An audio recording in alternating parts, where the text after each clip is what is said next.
Hey everyone, welcome to Talking Tokens, a podcast focused on interviewing the best crypto founders, market players, and up-and-coming startups that are changing the industry every single Tuesday and Thursday.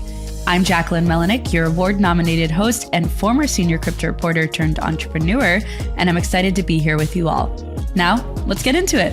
Hey guys, today we are airing an episode, or I should say a fireside chat I did yesterday at Messari Mainnet with Michael Sonnenshein. He is the former CEO of Grayscale, longtime crypto veteran, and we talk about his time at Grayscale, them beating the SEC and getting a spot Bitcoin ETF approval, and kind of his outlook on everything. We thought it was a timely conversation, so we wanted to get it back to you as soon as possible. Hope you enjoy. Hello. Hope you guys enjoyed your coffee break. I am Jacquelyn, and this is Michael Sonnenshein. Michael, how are you? I'm great. Great to be here. To start off, Michael is the former CEO of Grayscale, a longtime crypto veteran. You have been in the space for over a decade, which I don't think many people could say. It's been over a decade, yeah. I'm still here. You have also fought the SEC and won, which I also don't think most people could say. No, but it was a team effort. It was a team effort. Yes. That's true, yes. So given that you're not at Grayscale anymore, we'll get into that. But before we do, I feel like you have a plethora of knowledge, and I don't say that to everyone. So what are some of the biggest lessons you think you've learned, especially now that you're not there anymore? Like, what are you carrying with you since? Yeah, I think what was so unique about the opportunity at Grayscale, both the business and the team that we built, was that we were trying to democratize access to crypto within existing financial rules and regulations. And so there was never any kind of proclivity to cut corners or try and fast track things. I think for us, there was always a need to ensure that we were using the best service providers, trying to do things thoughtfully, methodically, et cetera.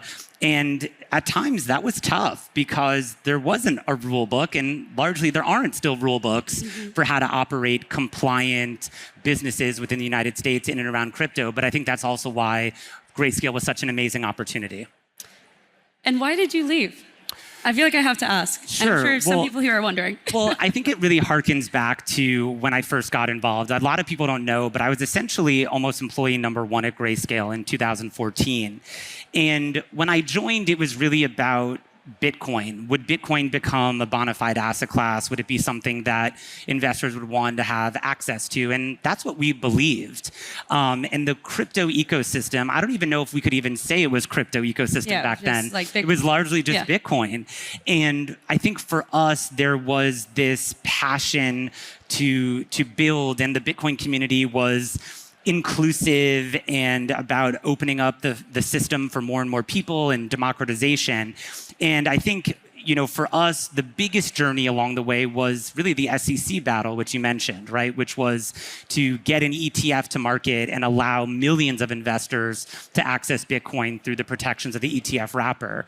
And after we as a firm were able to accomplish that, this past January, I feel like I'm now back in that same kind of mindset where I have the crypto ecosystem kind of courting me and so many other people with new ideas, engineers that are building, new projects, founders and entrepreneurs that are actually creating new products and services that are solving real world problems. And so I've been kind of drawn back into the ecosystem, and I feel like over the last few months, I've almost been on a listening tour, if you will, kind of getting reacquainted with what everyone's doing, what everyone's building. And it's been really, really encouraging. Okay, so what are you up to now?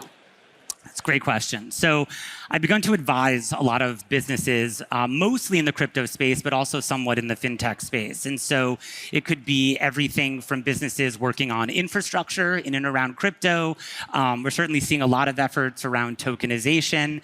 And, similar to, I think, what we experienced at Grayscale, for a lot of these businesses, there isn't a clear path to the rule book that they're supposed to follow or what their go-to-market strategy is going to be like. And so in the absence of, legislation and a lot of the things that I think the industry so badly wants, I've been a helpful sounding board for a lot of these entrepreneurs that are trying to build in a thoughtful and methodical way.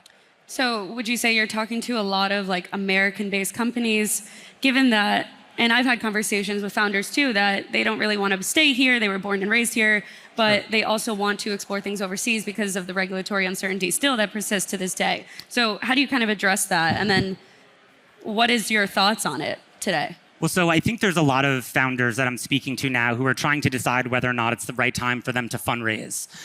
Some of them, coming out of this most recent crypto winter, either their projects were recently started or their companies were recently funded.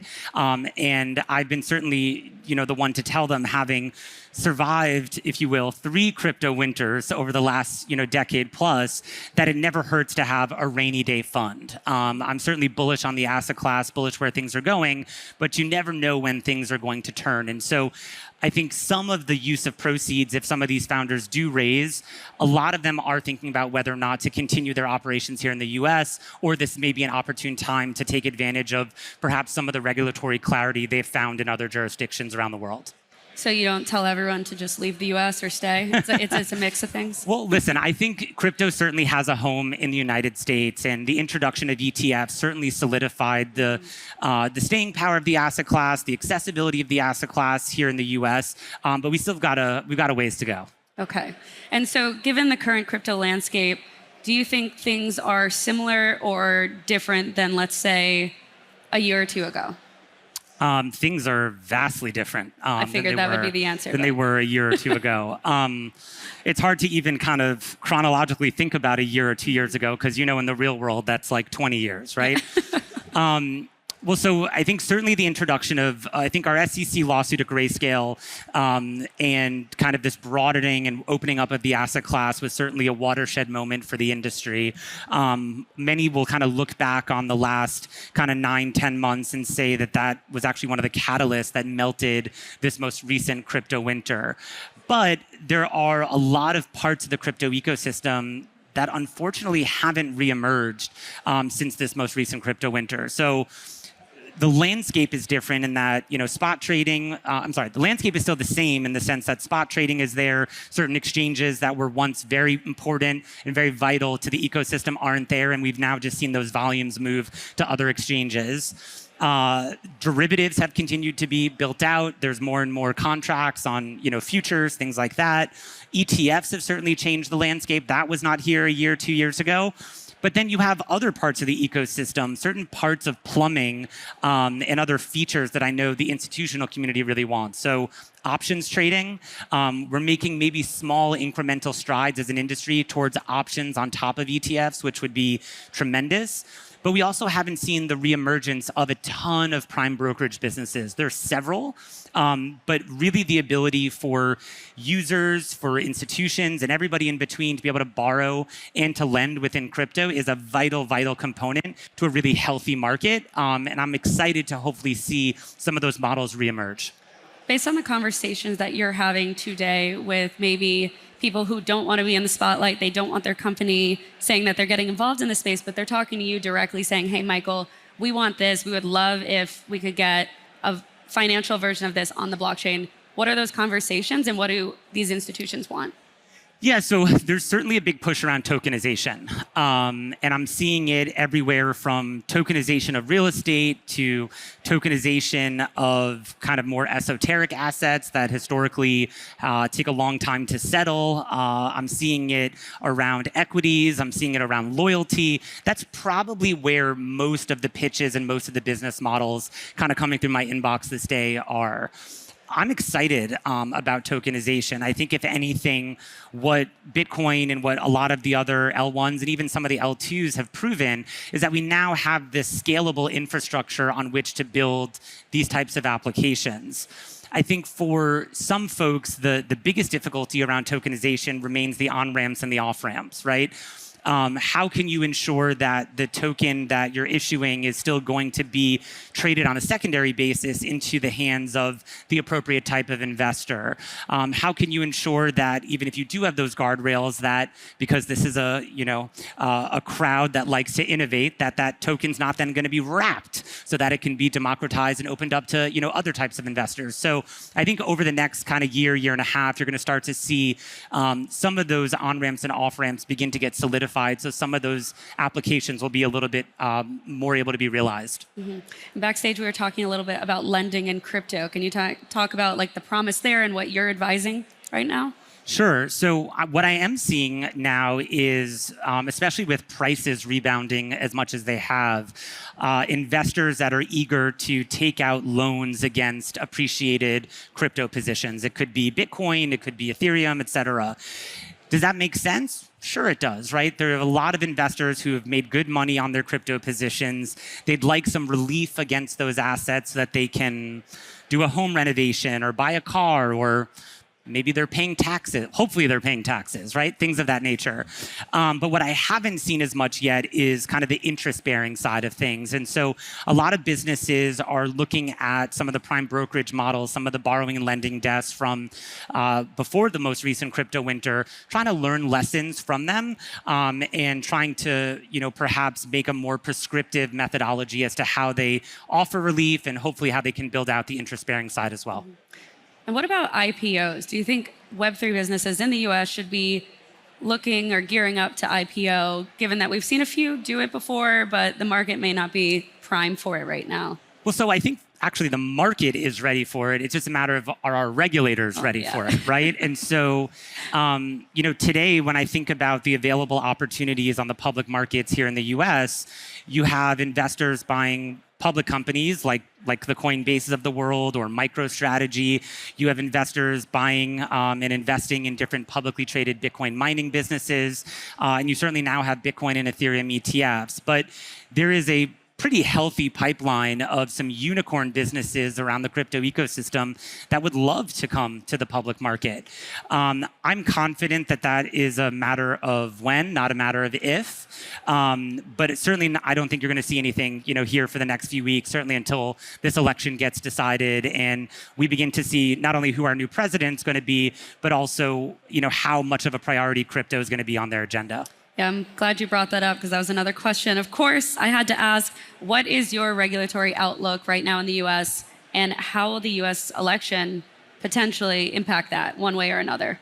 Yeah, well, I have to think about my own crypto journey to answer that question, right? Because I've been now through several presidential elections during crypto. And if you would have asked me, I don't know, a year or 2 years ago, would a former sitting president speak at a Bitcoin conference? I would guess no. I would tell you no. If you told me that the industry and the ecosystem would be rallying around crypto issues and getting those in front of candidates with the force and hopefully with the maturity that this industry can bring, absolutely not. So I'm encouraged by all of the activity that we've seen, honestly, no matter who becomes the next president, because this is a little bit of a kind of wait and see. At the moment, you're seeing a lot of rhetoric on both sides of the aisle, and that's just conversations. When we'll actually get down to brass tacks is on the other side of an appointment, who will be leading the SEC? Will we see further legislation or won't we? But in the meantime, I think that certainly even in some of the swing states, crypto has now become a really big issue because it's something that I think over 1 in 4 Americans owns. So I'm encouraged that it's here to stay and is an issue that's coming up in the election. Do you think it should be nonpartisan? Because personally, that would probably get it the most adoption, in my opinion, and it's becoming polarizing in the sense if it goes one side or the other. Well, I have to say, when I think about the work that I did with my team on Capitol Hill leading up to the Bitcoin ETF decision, it's a really, an issue that's gotten bipartisan support. I think that there are sitting congressional leaders on both sides of the aisle that want to see the U.S. continue to be a hub of innovation. And it's not just around crypto, it's around new technologies like AI and others. So I actually think it's one of the only issues perhaps these days that really does have bipartisan support. Just how much of a priority it'll be, I think, will differ depending on who our next president is. Okay, fair enough. Regulatory conversations aside, what do you think are some other hurdles that the industry needs to jump over to get more institutional adoption? Yeah, well, I think certainly one of the conversations that keeps kind of showing up time and time again is around, whether or not it's time to revisit things like the Howey test and what constitutes a security or not. I think there are amazing businesses, many of whom have been built here in the US, that would love further clarity so that they know that there are actual guidebooks and rules that they can follow to compliantly list or not list certain assets. I think that we will also see some movement, hopefully, around crypto custody. SAB 121. We should be able to have Bitcoin and other assets custodied in just the same way that other assets are custodied. These are assets that investors of all shapes and sizes are touching, are using, are part of their portfolios. And, I think those are probably the two things that come most to mind. Okay. Do you have a crazy take about what could happen in the next 12 to 24 months? Well, let's see. We're at a crypto conference, so I'm sure folks would love to say that, I think crypto is going to all-time highs, but I've been around a little too long to know that it's never good to make price predictions. And what I would say is that I'm optimistic. I think the kinds of businesses that I'm seeing, the kinds of projects that are launching, the kind of integrations I'm seeing between crypto native companies and financial services incumbents is really, really encouraging. I think back to 2017, 2018, when the very first credit card companies or banks maybe were publicly getting involved in the space, we've come so far from that so quickly. And I think a lot of that integration is only going to probably further weave crypto into the fabric of, the financial services landscape. Mm-hmm. And we talked a little bit about it in the beginning, and obviously you played a pivotal role in the adoption of crypto ETFs, specifically spot Bitcoin ETFs, and then eventually the Ether ones. Given that was months ago, which is a very long time in crypto, in my opinion, how do you kind of see it continuing to scale, inflows coming in, and the future of crypto ETFs as a whole? Yeah, it's definitely no secret, and I think this is a catalyst that a lot of folks are looking out for, which is today, by and large, those new products are available mostly only to retail investors and institutional investors. And there's a whole really important segment of the middle part of the financial services landscape where you have financial advisors, private banks, wirehouses, et cetera. By and large, to the best of my knowledge, a lot of the access to that segment of ETF users has not been turned on yet. And when that happens, you could start seeing these types of products not only introduced directly to underlying clients, but you can see them begin to make their ways into model portfolios. I'm certainly excited and optimistic that options on top of Bitcoin and on top of Ether spot ETFs will happen. And that can also be another catalyst that leads to product creation, right? Things like income producing, leveraged, inverse, all the kind of permutations that you typically see around commodities and other types of products. What do you think the timeline is for that middleman adoption? Probably over the next quarter or two. I know that there's a lot of teams that are working on those integrations, and I know that there's certainly demand on it from that segment of the market, and usually those two things come together. Okay. Before we wrap things up, we talked about how you're advising, but what do you really want to do next? Where do you see yourself going? It's a good question. I have really only been kind of sitting in this capacity over the last 3 or 4 months, meeting with businesses of, different sizes, of different levels of maturity on kind of their growth trajectory. Ultimately, I love to build. I'm an operator, and I love to build teams and build products and be able to successfully execute on kind of the go-to-market strategy around them. So it'll be hopefully sometime over the next couple quarters that I kind of figure out what that next part of the journey is. But for now, I am more than content engaging with the ecosystem in the way that I am. I'm sure we'll see you being an executive at another company sometime soon, and we'll have to sit down and talk again. Yes, we will. Michael, thank you so much. And thank you everyone for listening in. Yeah.